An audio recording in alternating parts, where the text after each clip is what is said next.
इस जल में हलचल हो रही है, किंतु मुझे जड़ी बूटियां चाहिए, इसलिए मैं नेत्र नहीं खोल सकता। किसी जलचर ने मेरा पांव पकड़ लिया है। कुछ भी हो जाए, किंतु नेत्र नहीं खोलूंगा मैं। हे जलचर, मैं राम काज हेतु शुद्धि स्नान करने आया हूं, अतः मेरे कार्य में बाधा मत बनिए आप। मैं आपको कोई क्षति नहीं पहुंचाना चाहता हूं।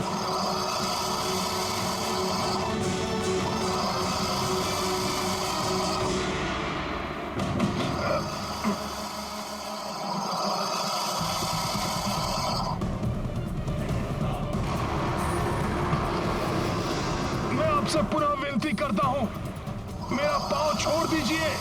मैं आपसे युद्ध करने नहीं आया हूं।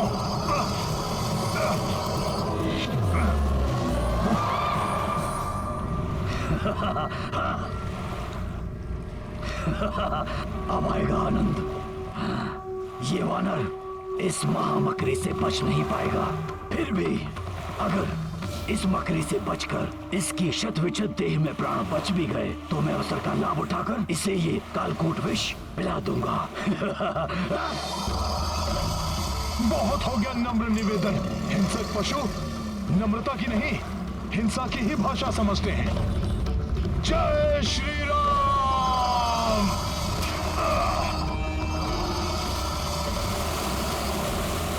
ये मकरी राक्षसी इतना शीघ्र परास्त नहीं होने वाली मूर्ख वानर, तुम बच नहीं पाओगे इससे।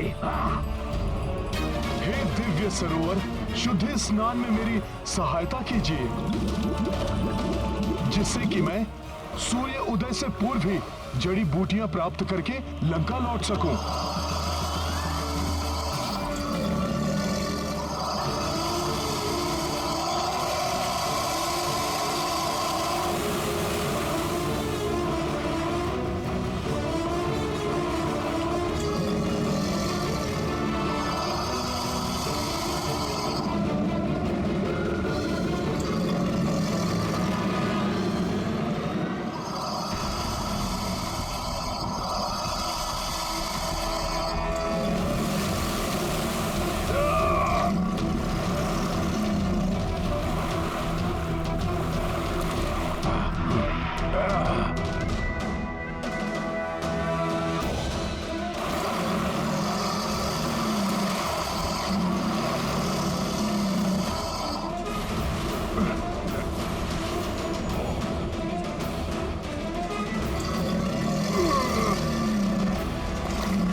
ये क्या, राक्षसी मकरी अप्सरा बन गई?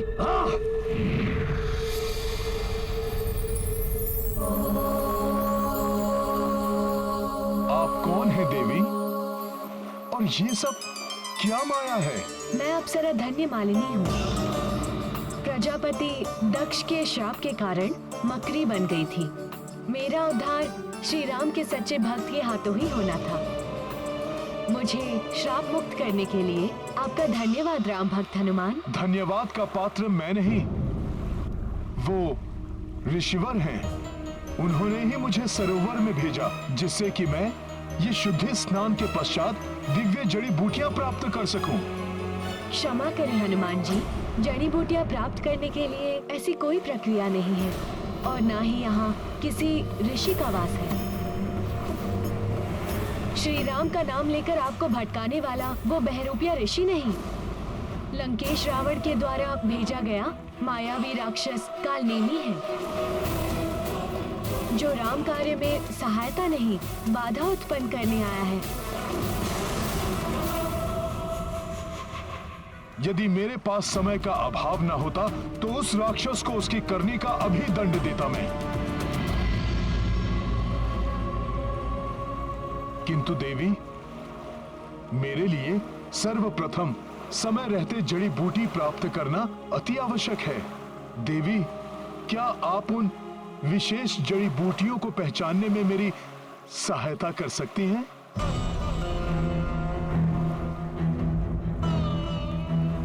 आपके उपकार के प्रति फलस्वरूप आपकी सहायता करके मैं स्वयं को भाग्यशाली समझती, किंतु दुख है कि मैं इस राम काज में आपके लिए मात्र शुभकामना ही कर सकती हूँ, अन्य कुछ नहीं। मुझे क्षमा करें। प्रणाम।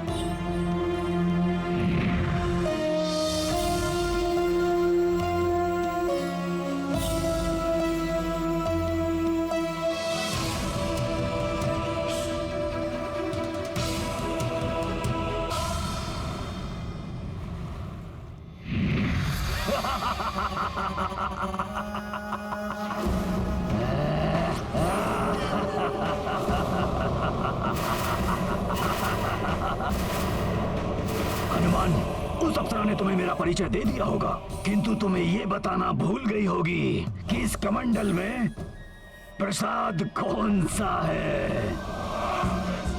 इस कमंडल में धन्वंतरी का जल नहीं है, इस कमंडल में है महाकालिया नाग का कालकूट विष,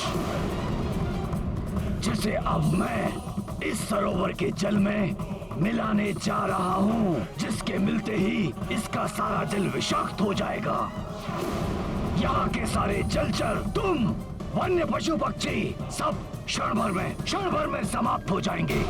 और एक बात और, जिन जड़ी बूटियों को तुम प्राप्त करने इस हिमालय क्षेत्र में आए हो, वो सब नष्ट हो जाएंगी, सब नष्ट हो जाएंगी। जड़ी बूटियों को तुम प्राप्त करने इस हिमालय क्षेत्र में आए हो, वो सब नष्ट हो जाएंगी, सब नष्ट हो जाएंगी।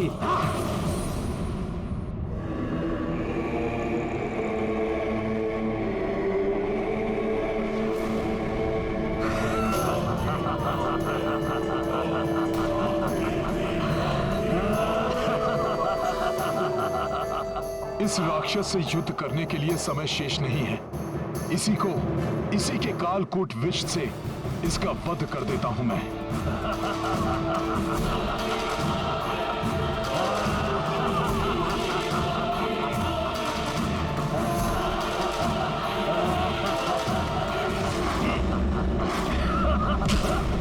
अब कुछ नहीं हो सकता हनुमान, जो करना था कालनेमी ने कर दिया। तुम्हारा प्रसाद तुम्हें ही ग्रहण कराता हूं अभी।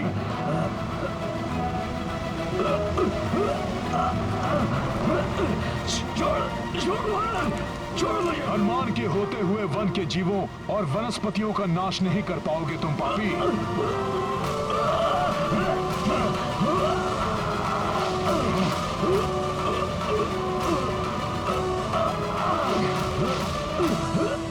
धन्वंतरी जी का प्रसाद है ना, तो फिर पान करो इसका। कालिया नाग का विष, कालकूट विष।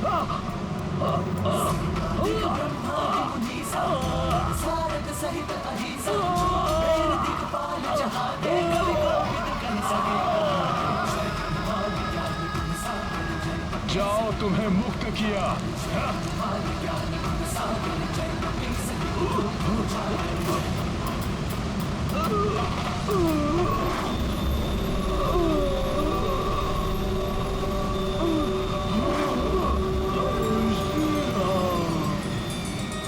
राम काज में बाधक ये राक्षस तो समाप्त हो गया,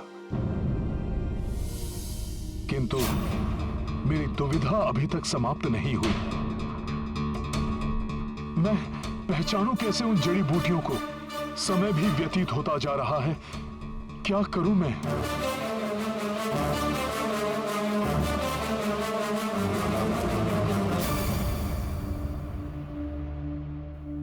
अब तो रात्रि का अंतिम पहर आरंभ हो गया है। कदाचित हनुमान ने जड़ी बूटियां प्राप्त कर ली हो। किंतु विभीषण जी, महामायावी कालनेमी अभी तक यहां नहीं आया। इसका अर्थ यह हुआ कि वो निश्चित रूप से हनुमान जी को रोकने गया होगा। हनुमान को कोई नहीं रोक सकता। असीम पराक्रम है हनुमान में। देखिएगा, लक्ष्मण भैया और पूरी सेना सहित सबको जीवित कर देंगे वो।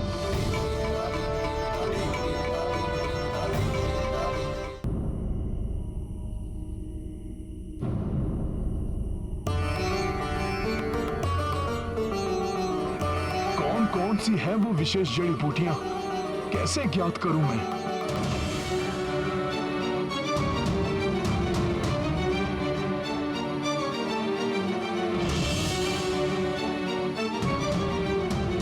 ये अधिकांश बूटियां तो एक समान ही प्रतीत हो रही हैं। यदि इनमें अंतर ढूंढ भी लूं तो कैसे ज्ञात होगा कि ये कौन सी जड़ी बूटी है? वहां सब मेरी आस लगाए बैठे होंगे और मैं बूटियां ही नहीं पहचान पा रहा हूं।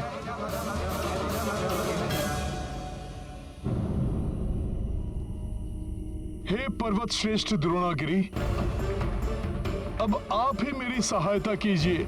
दर्शाइए मुझे मार्ग।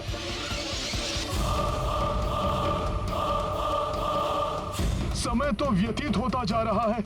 कहीं सूर्योदय की बेला आ गई तो बड़ा अनर्थ हो जाएगा। भैया लक्ष्मण सहित पूरी सेना के प्राण संकट में पड़ जाएंगे। मुझे शीघ्र ही कोई निर्णय लेना होगा।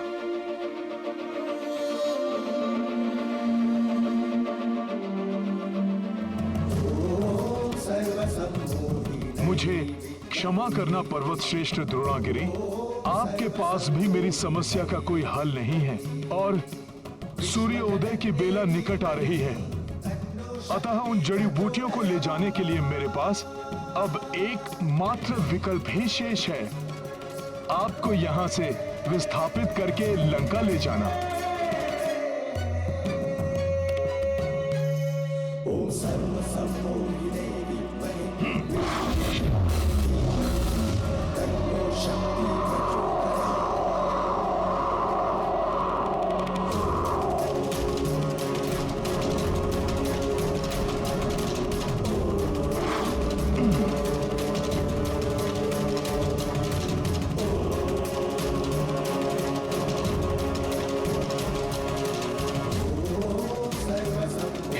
विशाल पर्वत द्रोणागिरी, अब आपका यहां से विस्थापित होने का समय आ गया है। इस पर्वत पर स्थित पशु पक्षियों राम काज के लिए ऐसा करना आवश्यक है हमें। अतः आप सबको होने वाली असुविधा के लिए मुझे क्षमा करें।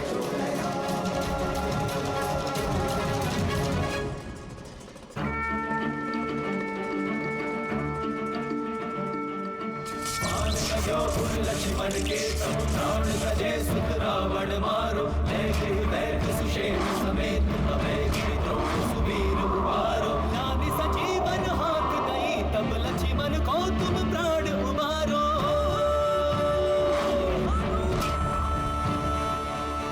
को नहीं जानत है जग में कभी संकट मोचन नाम तिहारो। को नहीं जानत है जग में कभी संकट मोचन नाम तिहारो।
अकस्मात ही मुझे आकाश के इस क्षेत्र में दिव्य सा एक सुखद सा आभास क्यों हो रहा है?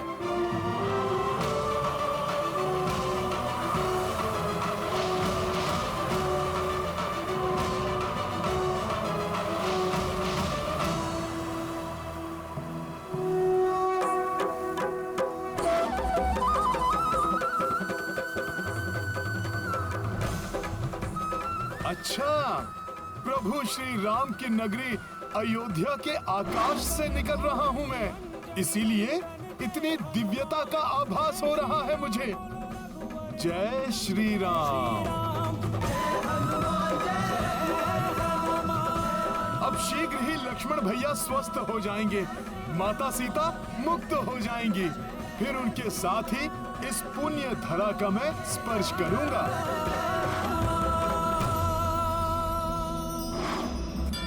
प्रभु श्री राम जय हनुमान।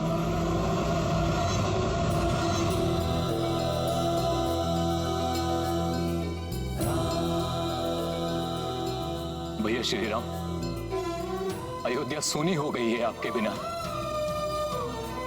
सूना हो गया है आपके अनुज भरत का जीवन। अब और विच्छोर नहीं सहा जाता। जैसे जैसे आपके वनवास का समय समाप्त हो रहा है, दिन के 4 प्रहर भी 4 युग के समान लगने लगे हैं। कब इन मुरझाए हुए नेत्रों को दर्शन देंगे भैया? कोई समाचार, कोई सूचना नहीं, कहां पर है, कैसे है? कोई समाचार मिल जाता तो भरत के संतप्त मन को सांत्वना मिल जाती।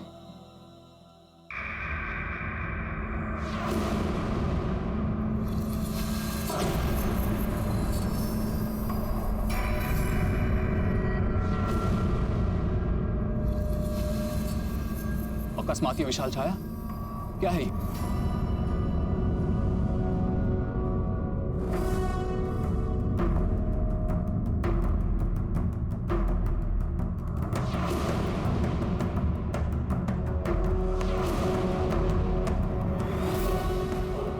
अवश्य ये कोई मायावी दानव है जो इस विशाल पर्वत को लेकर अयोध्या की ओर उड़ता हुआ आ रहा है।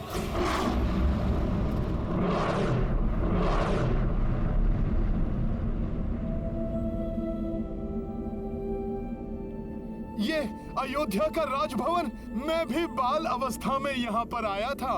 ये तो राजभवन की ओर देख रहा है। प्रतीत होता है कि पर्वत को भवन पर गिराकर भवन को नष्ट कर देगा।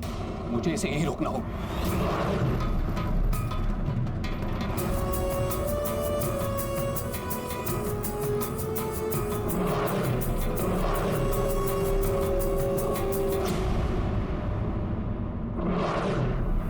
मुझे विश्वास है प्रभु के चरण पड़ते ही ये समस्त अयोध्या नगरी प्रसन्न हो उठेगी।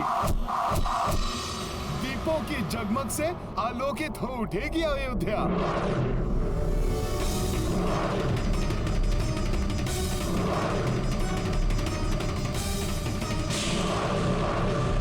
ये क्या है?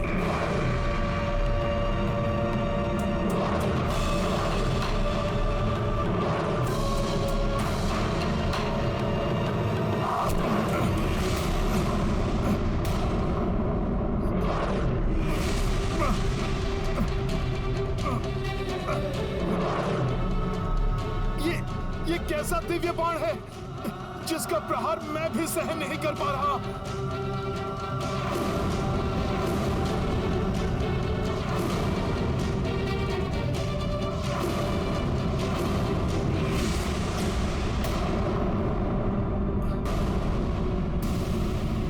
अयोध्या पर गिरकर इसे नष्ट कर देगा। इसे पूर्व में से खंडित कर देता हूं। द्रोणागिरि पर्वत और ये पवित्र धरा, प्रभु श्री राम की नगरी अयोध्या, दोनों को नष्ट होने से बचाना होगा।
प्रभु, किसी अप्रिय घटना का आभास हुआ क्या?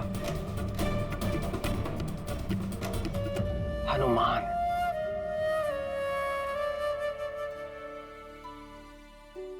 क्या हुआ माता? मुझे कुछ अशुभ घटित होने का आभास हुआ। संकट मोचन का सामना भला कोई संकट कैसे कर सकता है? राम कार्य पूर्ण करके ही आएंगे हनुमान। हनुमान विजय के प्रतीक है माता। बड़े से बड़ा संकट भी तुच्छ है उनके समक्ष।